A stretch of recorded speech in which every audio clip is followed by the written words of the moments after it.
नूतन बुद्धिबळ मंडळ सांगली आणि सूरज स्पोर्ट्स अकॅडमी कुपवाड यांच्या संयुक्त विद्यमानं आयोजित करण्यात आलेल्या 22व्या सूरज फिडे गुणांकन खुली बुद्धिबळ स्पर्धा मोठ्या उत्साहात आणि उत्स्फूर्त प्रतिसादात पार पडली।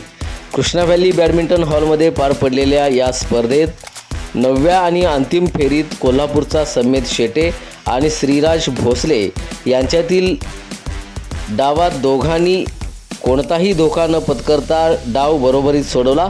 अर्ध्या गुणासह संमेदनं ₹21,000च्या रोख पारितोषिकासह कैलासवासी सूरजमल चषक पटकावलाय, तर श्रीराजला 7.5 गुणांसह ₹10,000च्या रोख पारितोषिकावर समाधान मानावं लागलं।